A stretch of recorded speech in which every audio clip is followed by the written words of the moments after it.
Welcome to Sunshine Cathedral's Queer God Squad. It's Wednesday, April 24th, 2024. I'm Reverend Dr. Darrell Watkins, the senior minister here at Sunshine Cathedral. I am Reverend Dr. Robert Griffin, the executive minister. Faith and religion can be complicated for the LGBTQ+ community. Surveys show that evangelical faith is the justification for the greatest attacks on the LGBTQ+ community. I am Reverend Kevin Tisdall, the Minister of Education. The Queer God Squad is going to explore our religious community. Let's explore the big news of the day and what it means to you. This is live, and then we're available on demand. We're available on all smart televisions and your favorite social media. At Sunshine Cathedral, we're here to tell you that you're God's miracle, not God's mistake. This is the Sunshine Cathedral perspective. Why are people in their 20s so miserable? The Queer God Squad answer. Recently in Reddit's Ask community, a person polled the users to find out why so many people in their 20s seem miserable. They wondered if it was a byproduct of the world that younger millennials and older Gen Z live in, or if it's something all generations have faced. Many users commented that costs of living are so high that many can't afford to move out of their parents' homes, making building relationships difficult. LGBTQ+ people in their 20s talked about the persistent attacks on them by radical conservatives, politicians, and the evangelical church.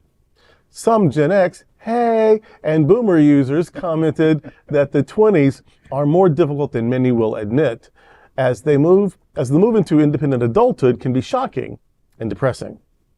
Many also commented that young adults in their 20s now live in a world without hope. This is the first time in more than 50 years that those Americans in their 20s say they don't think their generation will live better or be happier than the generations before them. Here at the Queer God Squad, we ask, can faith and community help overcome these obstacles? Are people in their 20s really miserable? Well, I don't know that it's limited to people in their 20s. This is just a very anxious time, and the economics affect everybody, and the hate speech and the all the vitriol that affects everybody. And but the thing about 20s, you're still young. I mean, you're very young, really, and so you still have your dreams. You still I want to do this. Or I want to find someone, or I want to move somewhere, or I want, to transfer to this other college, or join the military. You're still starting out. It's all ahead of you. And, but it's hard to get excited about that and move forward if you can't even afford the entrance fees or the application fees for a thing, or to move, or a security deposit and first and last month's rent. That's difficult if you've got a good job. So it is difficult. You've got your dreams, but it's hard to get started on them. So that is a thing. And the economy is stacked against you. Here in this world of almost unregulated capitalism, it just is. And I can tell you that this isn't the first time, though. So we know how this works out. We have got the playbook. In the early 20s, there were monopolies. A handful of people owned everything, and they divided the entire American economy, and really pretty much the global economy, amongst themselves. And they got richer and richer and richer, and other people got poorer and poorer. And or everyone, their livelihood depended on just these few people who were lining their pockets. There were schemes like Ponzi schemes that would just get people to make ridiculous risk, take ridiculous risk, and hurt them badly in the end. And the economy couldn't sustain that. And in 1929, it crashed. The whole thing just imploded. And nobody had anything. And it took a few years to get out of that. But we started building safety nets and deciding that maybe helping people was a good idea. And we developed Social Security and the National Endowment for the Arts and building projects. And we got people working and spending and rebuilding our lives. Even when I was a kid, my mother didn't work until I was in high school because I had two younger brothers. So everyone had to be in school before she would even think about working. That's a luxury I can't imagine anyone has anymore.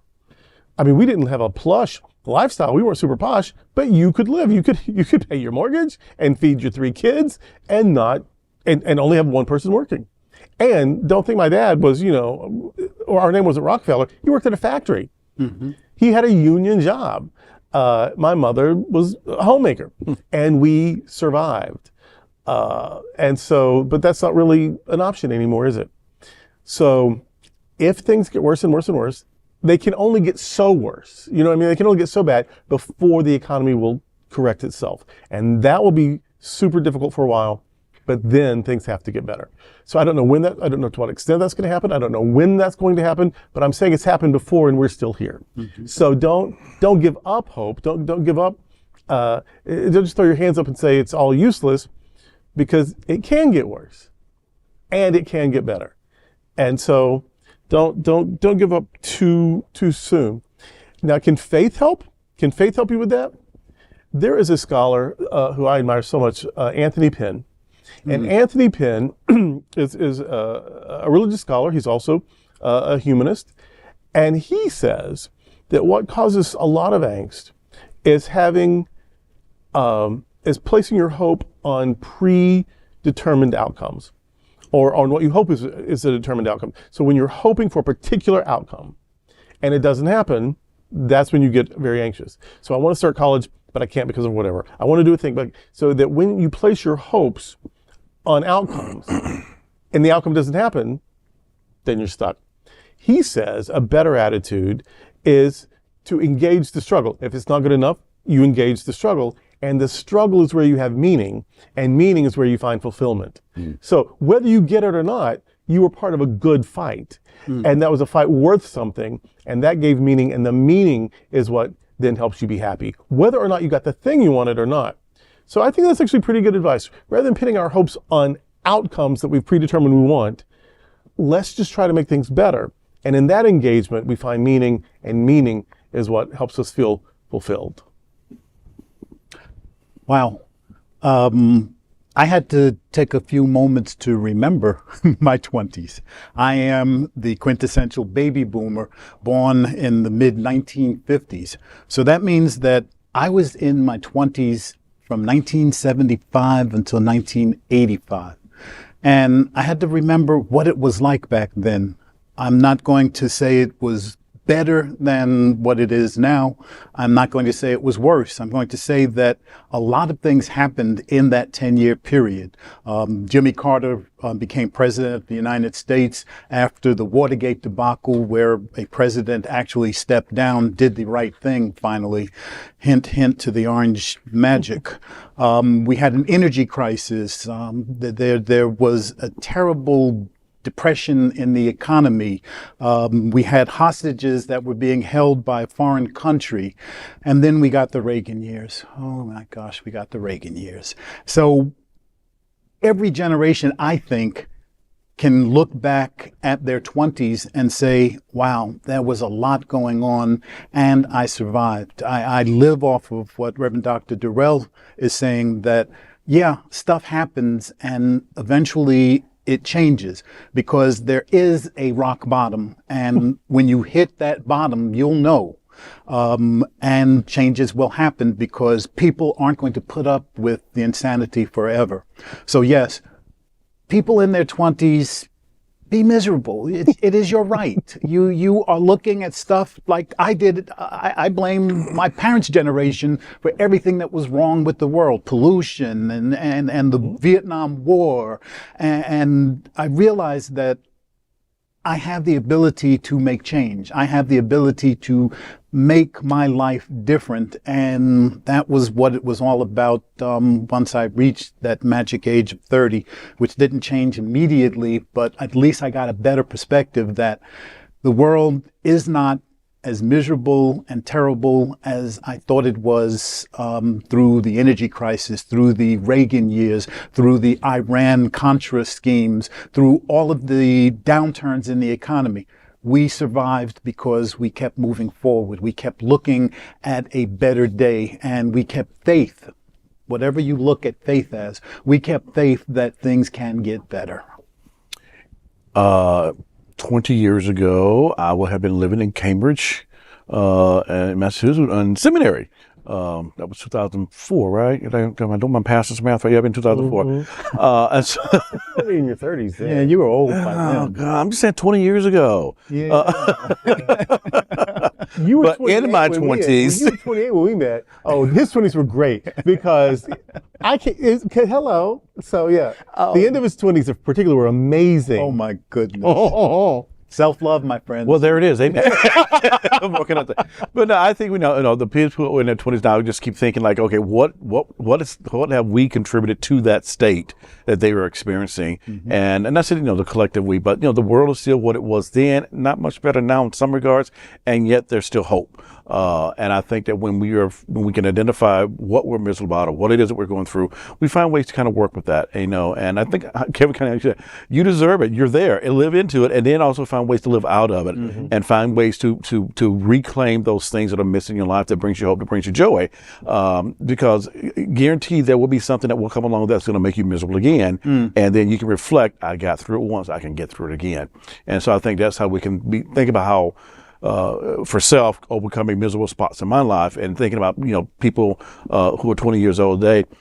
I can barely relate to them who are 20 years old today. First of all, because my age group was a different set of technologies. This group is a different set of technologies, and so just even the technology side of how things have expanded also means how services have expanded, either good or bad, and what people have access to as well. But one thing I'm glad that people can have access to, whether you're in your 20s, 30s, 40s, whatever, is you can always have access to Sunshine Cathedral. And that to me is a place that can kind of re-energize you and give you hope and give you meaning and give you a place to be.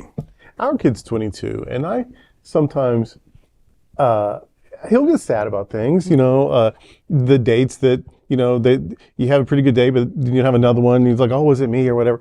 And then, the part-time work and the full-time study, and then you try to squeeze in a little bit of a social life, but then how much social life can you have on a part-time job? And that's the 20s. That's what it is to be 22. Welcome to the 20s. Yeah. And in some ways, it's also so magical, though. I think your 20s are going to be great when you're 40. You know what I mean? Like, you're going to look back and say, oh, I was cute, and, and I was funny, and I had all these dreams and goals.